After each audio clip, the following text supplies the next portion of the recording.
E finalmente a segunda parte de Suzane, assassina e manipuladora. Eu vou logo me desculpando aqui, gente, porque o microfone não valia nada. Tem uma parte que tá bem baixa, mas dá pra escutar. Se vocês gostarem, não se esqueçam de dar o like e se inscrever no meu canal. Então, vamos lá, Quintas Apocalipse.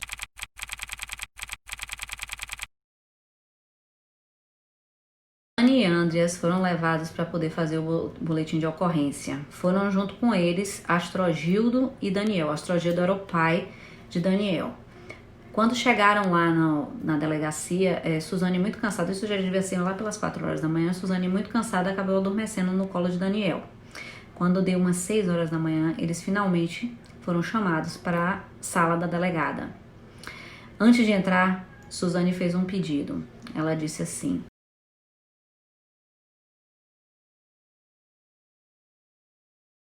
doutora, a única coisa que eu peço é que os assassinos dos meus pais sejam presos. A delegada olhou para a cara dela como se estivesse já prevendo, disse: minha filha, não se preocupe, nós vamos encontrar os assassinos dos seus pais. Eles entraram na sala e a delegada começou a fazer perguntas triviais, perguntas sobre o dia, como é que tinha sido o dia dela, e Suzane estava relatando tudo, né, com muita normalidade. Porém, existia uma coisa que era bem estranha. Todas as vezes que a delegada fazia uma pergunta para Suzane, por mais boba que a pergunta fosse, Suzane virava para Daniel e dizia assim, eu não tenho certeza, como foi mesmo, amorzinho? E a delegada achava aquilo tão estranho, porque cada vez que ela terminava, ela tascava um beijo nele. Aquela demonstração de carinho e de romantismo tão descabida naquele momento acabou deixando todo mundo meio desconfortável. Esse depoimento demorou algumas horas, até que Astrogildo resolveu, na qualidade que ele se achava juiz, né, na qualidade de juiz, resolveu terminar com o depoimento e disse assim: os meninos estão muito cansados, por que nós não vamos embora, deixamos o resto para depois e tal. A delegada concordou e deu o papel, né, com todo o boletim de ocorrência, o qual Suzane leu detalhadamente, mesmo cansada, ela leu detalhadamente tudo que estava escrito ali no papel.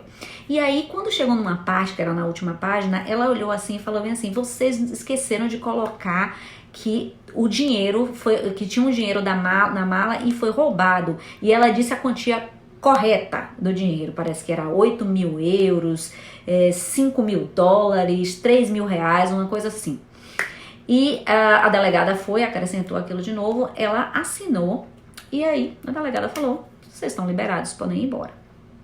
Quando Suzane já estava saindo de mãos dadas com Daniel, a delegada fez a pergunta: um momento, Suzane, quem você acha mesmo que matou seus pais? Ela não titubeou, virou de costas e olhou para a delegada e disse: a empregada. E os policiais se empenharam a todo custo a colocar todas as provas juntas. E eles encontraram muita coisa, muitos indícios na casa. E um dos indícios, assim, que eu acho que foi mais importante e crucial para eles descobrirem, para levar eles a crerem que aquilo dali tinha sido um crime de pessoas conhecidas, foi quando eles acharam a tal da mala 007.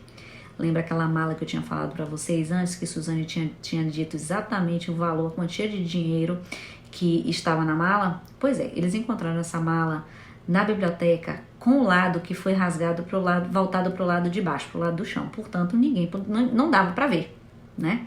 A não ser que você levantasse a mala para olhar. Não dava para ver. E mais tarde eles encontraram a faca que foi usada para cortar a mala na cozinha, ainda com as fibras do couro ainda na serra. Quer dizer, fosse uma pessoa desconhecida, ela não ia se preocupar em rasgar uma mala e depois rasgar uma mala com uma faca, depois pegar a faca e colocar no lugar certo. Não. Foi aí que as desconfianças se voltaram de novo para a empregada. Ainda tiveram algumas outras coisas. A arma de Manfred que foi encontrada do lado dele. Se fosse um assassino profissional, jamais iria deixar uma arma com 5 balas lá.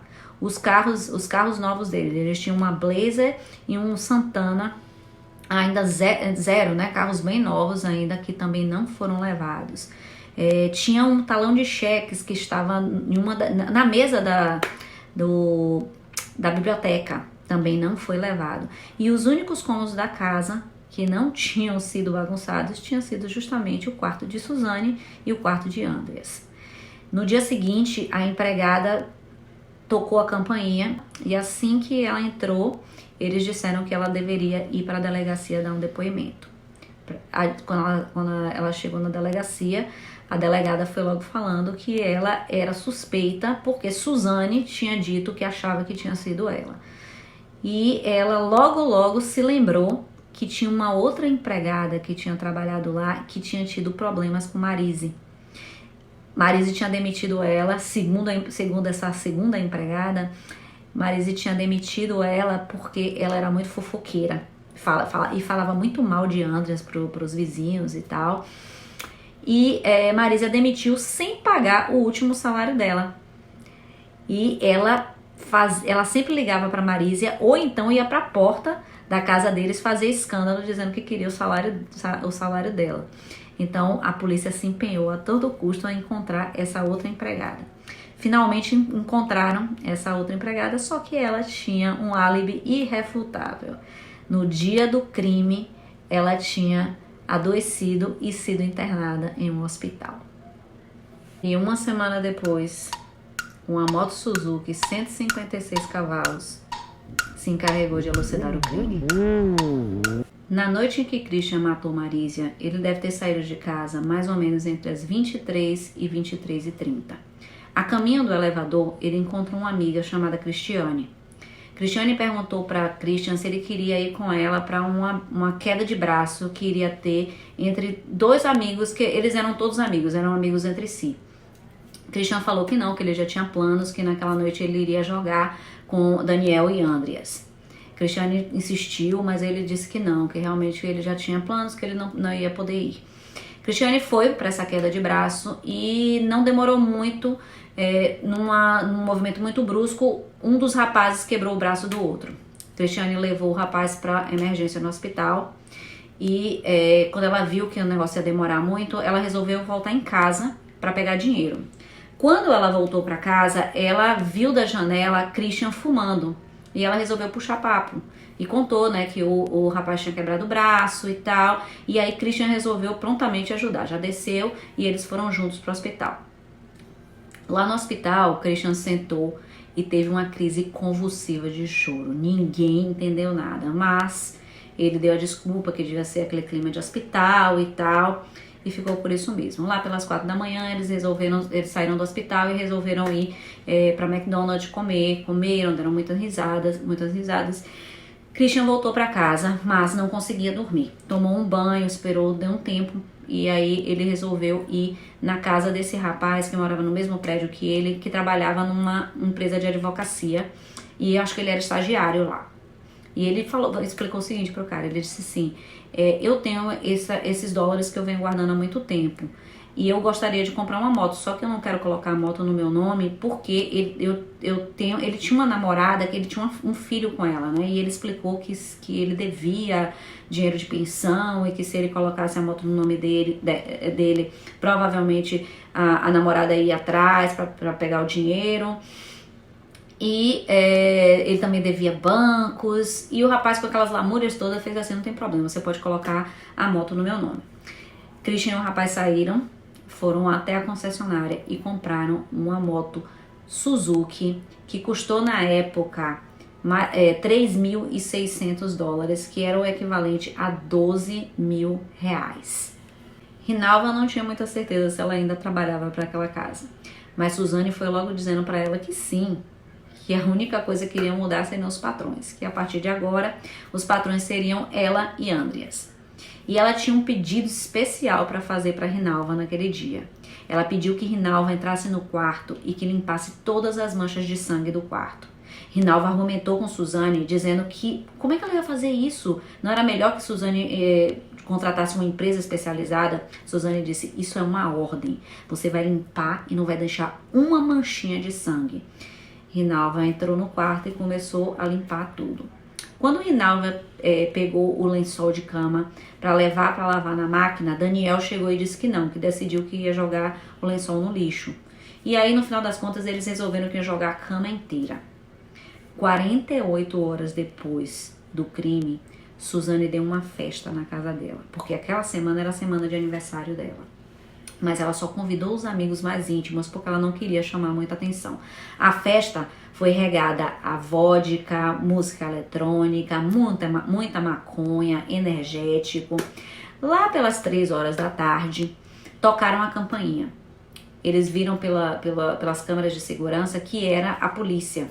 E aí eles desceram e Suzane abriu a porta, atendeu a porta, vestida de biquíni, com um copo de vodka numa mão, cigarro na outra, e a delegada, junto com outros policiais, entrou e pediu que Suzane mostrasse a casa para ela. E Suzane, como uma guia turística, foi lá mostrando, olha, os bandidos entraram por aqui, esse aqui é o quarto onde aconteceu o assassinato e tal. E a delegada perguntou, cadê a cama? Aí ela disse, nós jogamos a cama fora. A delegada ficou assombrada, afinal de contas só tinha 48 horas do crime, como é que Suzane tinha jogado a cama fora? Aí eles revelaram que a cama ainda estava lá no quintal e a partir daí a delegada pediu que Suzane levasse ela até a despensa da casa. E Suzane levou ela para a despensa da casa e ela pediu que Suzane mostrasse os sacos de lixo. Suzane pegou o saco de lixo que estava num lugar meio assim, meio escondido, esses sacos de lixo assim. A delegada tirou um dos sacos de lixo e mostrou para ela e fez assim, tá vendo isso aqui, garota? Num desses sacos de lixo, a cabeça da sua mãe foi amarrada. Suzane olhou para a cara dela e não falou nada. Ela chegou e disse para um dos policiais e disse, você tá vendo que a pessoa que matou o casal tem que ser uma pessoa conhecida, porque a pessoa veio até a despensa, procurou um saco de lixo que não estava nem à vista para enrolar a cabeça dos casais, do casal. Daniel ficou trêmulo, Suzane lívida, mas não demonstraram nada para a delegada. A delegada pegou um dos sacos e foi embora. E aconteceu o que era inevitável. Daniel e Suzane foram intimados. A caminho da delegacia, eles fizeram pactos e juras de amor que jamais entregariam um ao outro, nem sob tortura. Nesse meio tempo, os policiais estavam dando entrevistas sem citar nomes, mas dizendo para todos os programas policiais que tinham e todos os repórteres que quisessem ouvir que realmente as suspeitas estavam se recaindo a alguém da família. Se afunilou, o rol de pessoas que eles tinham se afunilou e acabou que no final das contas deveria ter sido alguém muito próximo. Os repórteres enlouqueceram, começaram a fazer investigações por conta própria. Foi aí que um repórter da Globo, nesse momento, estava entrevistando Astrogildo, o pai de Christian e Daniel. E nesse momento, Christian aparece com aquela moto barulhenta, com aquele capacete reluzente, e aí o repórter fez, aí tem. E aí ele resolveu ir atrás para saber onde que Christian tinha comprado aquela moto.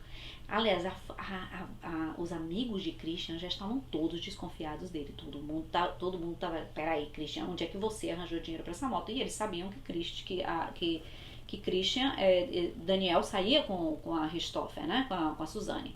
Então o pessoal todo mundo já comentava sobre aquilo na rua dele. E aí foi aí que o repórter foi até a concessionária onde Christian comprou a moto e colocou tudo junto, né? Descobriu que Christian tinha chegado lá tinha pouco tempo, alguns dias atrás, e tinha comprado uma moto com dólares. Nesse mesmo dia, Christian voltou pra lá todo desesperado, porque ele já estava ouvindo, né, que todo mundo desconfiado e tal, e pediu para desfazer o negócio. O dono da concessionária desfez o negócio, segurou o dinheiro e resolveu chamar a polícia.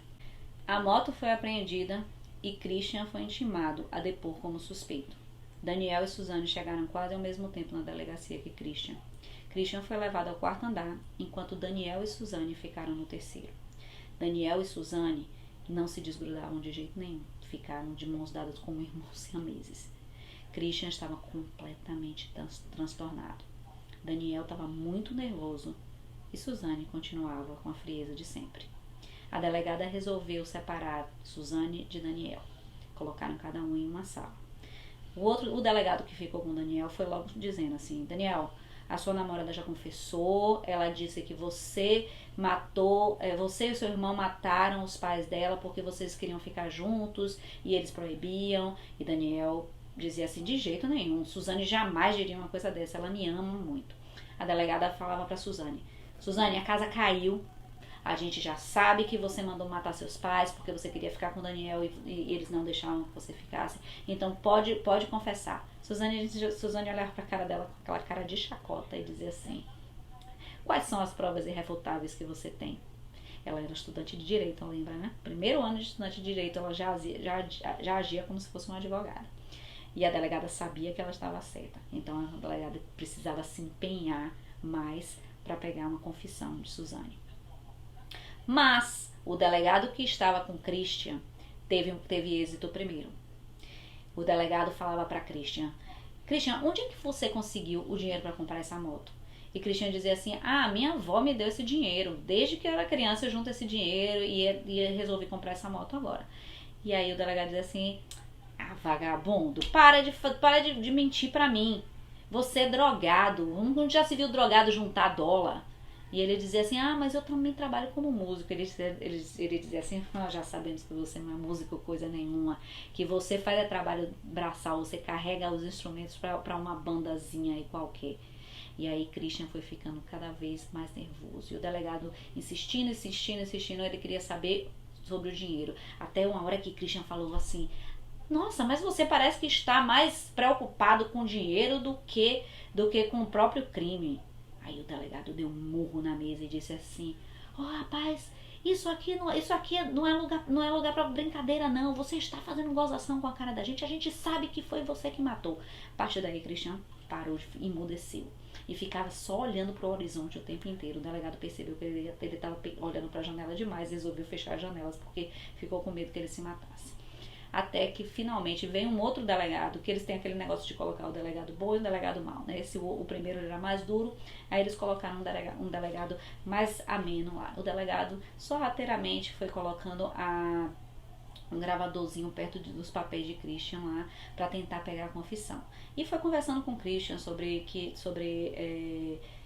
algumas pessoas que tinham sido acusadas de crimes e que essas pessoas acabaram confessando e acabaram indo pra cadeia pegando menos tempo, tentando convencer Christian. Até que, de repente, Christian falou: matei, mas não foi por dinheiro. Eu matei pelo meu irmão, eu matei porque meu irmão era infeliz. E aí o delegado pegou aquele gravadorzinho com a confissão e saiu gritando como se o Brasil tivesse feito um gol pelos corredores, dizendo: consegui a confissão. Aí era só uma questão de tempo para os outros confessarem também. O delegado contou para Daniel que o irmão tinha dado todos os detalhes e falou como tinha sido tinha sido desde o início, o começo e o final, né, dos planos dele para matar os pais, onde eles tinham jogado as armas. E aí foi que Daniel, chorando muito, primeiro ele teve uma crise de riso, ele não parava de rir, e esse riso de repente se tornou choro, e Daniel acabou confessando. Suzane não acreditava de jeito nenhum quando a delegada disse que ela já tinha confissão de Christian e Daniel. Ela pediu à delegada que queria ver as duas confissões. Foi entregue as duas confissões para ela. Ela leu as confissões bem devagarzinho, lentamente. E aí finalmente ela virou para a delegada e disse: eu sou um monstro. Eu matei os meus pais. Mas eu matei os meus pais por amor.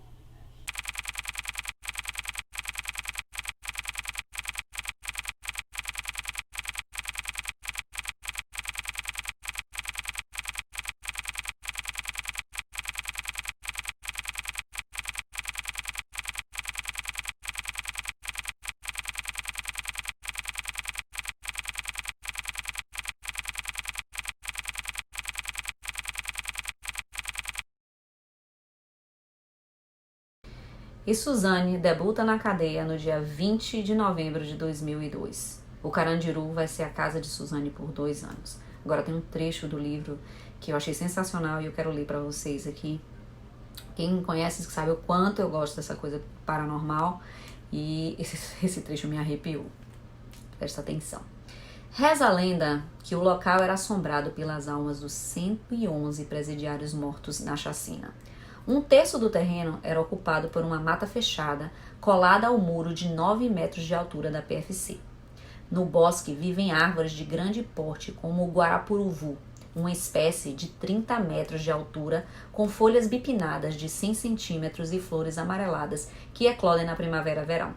Tem ainda o pau-ferro, uma espécie frondosa de 28 metros com copa arredondada e vistosa, além da carnaúba, a palmeira sertaneja de 15 metros e folhas verdes e azuladas, conhecida como a árvore da vida.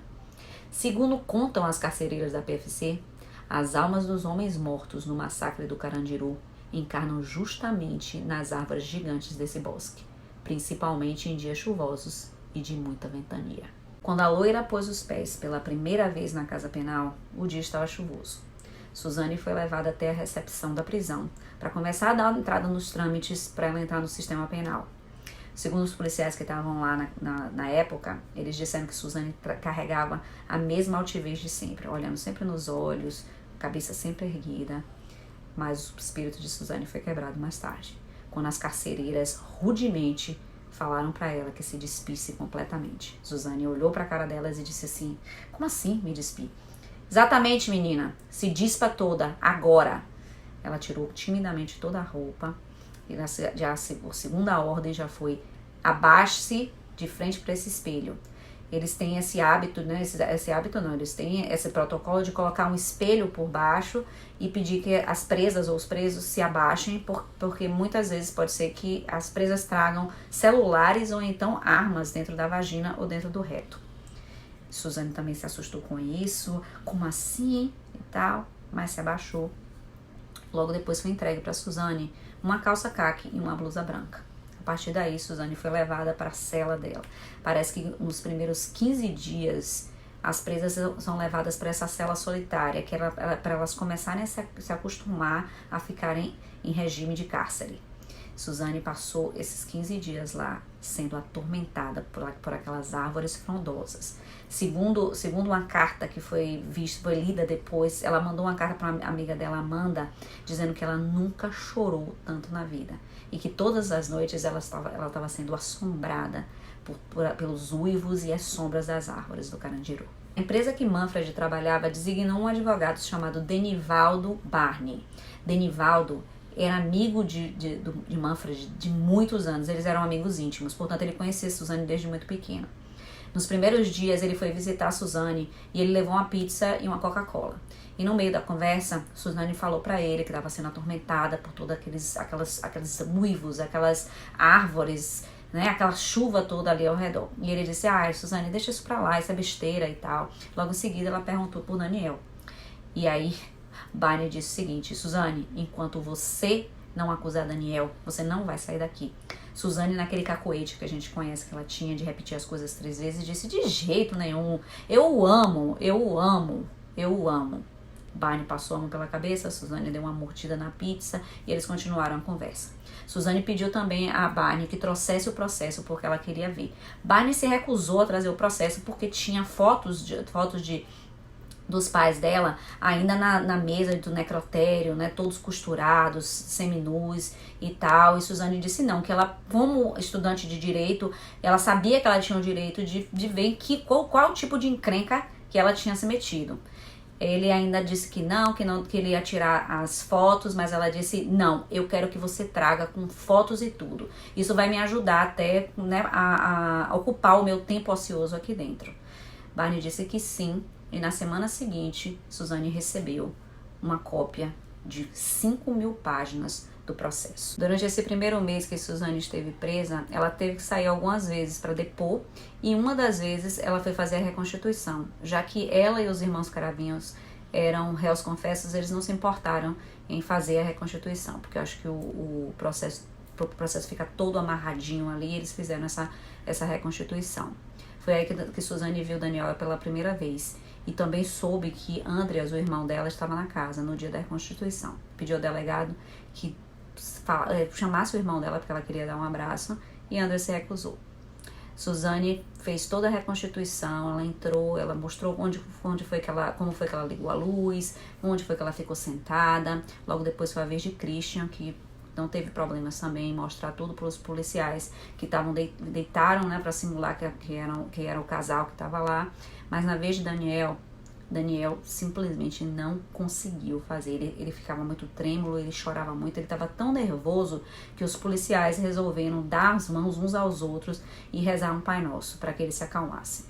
Finalmente ele se acalmou e aí ele segurou a barra de ferro e demonstrou como se tivesse, né, realmente matando o casal. Inclusive, tem um trecho no livro que fala que um dos policiais que estava deitado na cama simulando parecia assim muito com Manfred. Foi Demivaldo Barney Jr., que foi designado para levar a cópia do processo de quase 5.000 páginas para ser lido por Suzane na cadeia. Demivaldo era filho de Demivaldo Barney, o advogado de Suzane. Demivaldo teria se apaixonado por Suzane desde a primeira vez que a viu. Ele tinha inclusive fotos de Suzane desde que Suzane era criança até os tempos atuais. Suzane recebeu o processo e ela começou a ler esse processo e era muito nervosa nessa época, ela ainda não tinha contato com as outras presas. E esse processo era um processo muito longo, mas ela devorou aquele processo, lia página por página e entre mais ou menos, sei lá, de 10 em 10, 20 em 20 páginas ela adormecia. E isso varou a noite. E Suzane foi acordada mais uma vez de um desses cochilos pelo barulho que vinha do lado de fora, do vento batendo na copa das árvores. Alguns animais noturnos também, morcegos, corujas. Suzane resolveu aproveitar que tinha uma luz que vinha de fora para dentro para continuar lendo o processo. Ela continuou lendo o processo e mais ou menos lá pela página 590 começou o horror. Suzane se deparou com as fotos dos pais dela com o crânio completamente destruído. Foi aí pela primeira vez que ela viu o estrago que Daniel e Christian tinham feito nos pais. Suzane acabou adormecendo de novo. Lá pelas tantas, Suzane foi de novo acordada, mas dessa vez por um barulho metálico, que ela não conseguia identificar de onde vinha. Suzane olhou para trás e viu que tinha uma mão que saía do escuro com anéis muito grandes. Ela não estava muito entendendo isso. De repente, o ferrolho da cela se abriu e a luz do lado de fora iluminou todo o cubículo. Suzane viu pela primeira vez o corpo de uma mulher que estava vestida com um vestido muito longo, muito branco, e ela reconheceu aquele vestido como sendo o vestido que a mãe dela usou no dia que ela tinha desistido de matá-la. Suzane fez: "Mamãe, onde está papai?" A voz espectral disse: "Seu pai está vindo, filha, calma." Suzane, não muito convencida do que ela estava vendo ainda, se levantou da cama, colocou a mão no ombro da mãe e resolveu virá-la. Quando a mãe de Suzane virou o rosto para ela, Suzane deu um grito e desmaiou. O rosto da mãe estava completamente destruído do jeito que ela tinha visto nas fotografias. A massa encefálica caindo, parte da arcada dentária destruída.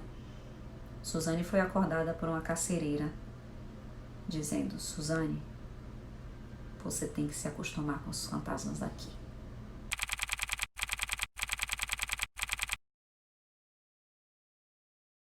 Chegamos ao final de mais uma Quinta Apocalíptica, gente. A segunda parte de Suzane, Assassina Manipuladora. Se vocês gostaram, deixa um like lá e se inscreve no meu canal. Um abraço, até a próxima quinta.